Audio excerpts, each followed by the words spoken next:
Yeah. tell us what you hope to get out of that and whether you'll consider inviting President Zelensky to join? So you have to understand, this is a war that should have never happened. This is a war that wouldn't have happened if I were president. It would have never happened. It was the apple of his eye. I got along very well with President Putin. But if you look, under President Bush, they took a lot of territory. Under President Obama, they took a lot of territory. Under Biden, they essentially took the whole thing. You know, it's just a question of time. Under Trump, you know what they took? Nothing, nothing. I was the one that said, you can't build your pipeline. That was half built. I came in, I stopped the pipeline. It's called Nord Stream 2. Nobody knows that, you know. Nobody ever heard of Nord Stream 2. You might have not even heard it. Biggest pipeline in the world. I stopped it. I was not a friend of Russia, but I got along well with Putin. It's always good to get along with other countries if possible, but that doesn't mean you roll over like Biden did. Biden came in and he immediately approved the pipeline. I couldn't believe it. Then they say Trump wasn't tough on Russia. I wasn't tough. I was the toughest. Putin said, if you're not tough, I would hate like hell to see you. I stopped the biggest economic development job, the biggest job that Russia had ever built. I stopped it. It was dead. And this low IQ president came in and he let them build a pipeline and supply oil and gas all over Europe, you know. So this is really a feel-out meeting a little bit. And President Putin invited me to get involved. He wants to get involved. I believe he wants to get it over with. Now, I've said that a few times, and I've been disappointed because I'd have like a great call with him, and then missiles would be lobbed into Kiev or some other place, and you'd have 60 people laying on a road dying. I said, that's cold, that's cold. But it's a violent war. 5,000 to 7,000 people a week are dying.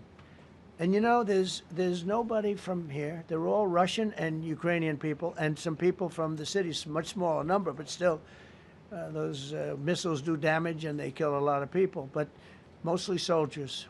And they're young soldiers, although in the case of Ukraine, they're getting much older. They're drafting 60-year-olds now. It's a terrible thing to witness, and I think I have an obligation. Look, this is Joe Biden's war. This is not my war. I made a deal with NATO a month ago. You covered it very accurately, actually. We don't pay anything anymore. You know, we're not paying anything. They are buying things from us, and NATO is paying us. I got it raised from 2% of GDP to 5%. And they're paying us for everything that we send. We're not paying. But Biden approved $350 billion. Europe has spent $100 billion. The money that's been spent and the death is incredible. It's the worst thing that's happened, by far the worst that's happened since World War II. So I'm going in to speak to Vladimir Putin. And I'm going to be telling him, you got to end this war. You got to end it. And he wasn't going to mess with me. This war would have never happened. You know, we had a discussion about it one time, and we never had that discussion again. Would have never happened. And when the election was rigged, and then Biden took office, which was barely took office, the auto pen took office, bad things started happening. Bad things, stupid things were said. And it ended up in a war. And you know, and I don't believe this will happen anymore because I have that pretty well covered. This could end up in a third world war. This could have been a third world war. I don't think that's going to happen now. But I thought it was very respectful that the president of Russia is coming to our country as opposed to us going to his country or even a third-party place. But I think we'll have constructive conversations. Then after that meeting, immediately, maybe as I'm flying out, maybe as I'm leaving the room, I'll be calling the European leaders who I get along with very well. And, you know, I have a great relationship, I think, with all of them.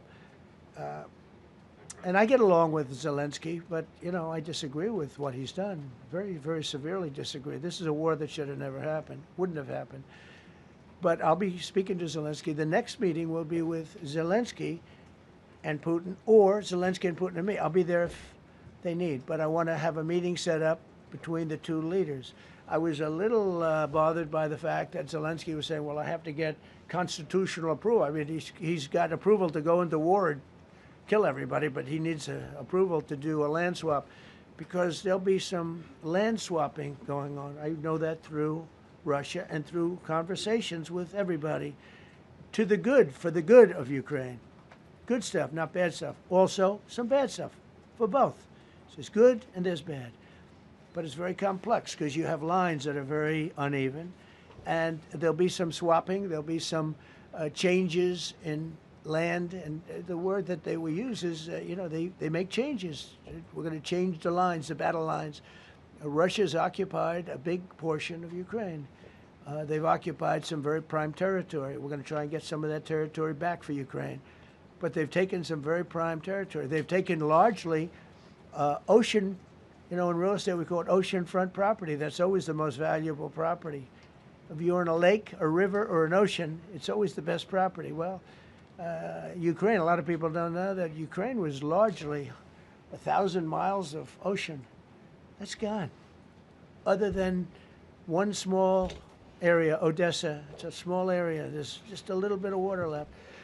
So I'm going to go and see the parameters. Now, I may leave and say, good luck, and that'll be the end. I may say this is not going to be settled. I mean, there are those that believe that Putin wanted all of Ukraine. I happen to be one of them, by the way.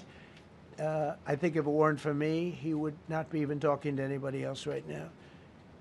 But I'm going to meet with him. We're going to see what the parameters are. I'm then going to call up President Zelensky and the European leaders right after the meeting, yeah. And I'm going to tell them what kind of a deal. I'm not going to make a deal. It's not up to me to make a deal. I think a deal should be made for both. I think Russia has to get back into building their country. It's a massive country. I think they have 11 time zones, if you can believe it. It's a massive, it's by far, from the standpoint of land, it's by far the largest.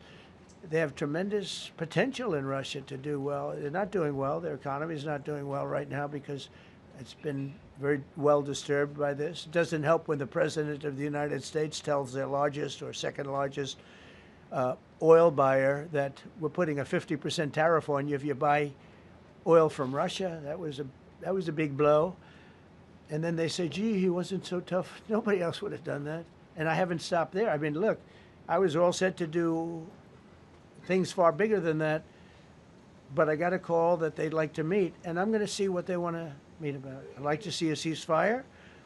I'd like to see the best deal that could be made for both parties. It takes two to tango, right? So ultimately, I'll have a meeting next week. I had a great relationship with him, considering the fact that, I was not nice to him because of the pipeline. I ended the pipeline. I also gave the javelins. Do you ever hear of a javelin? Javelin is called a tank buster. They say that Obama gave them sheets and I gave them javelins.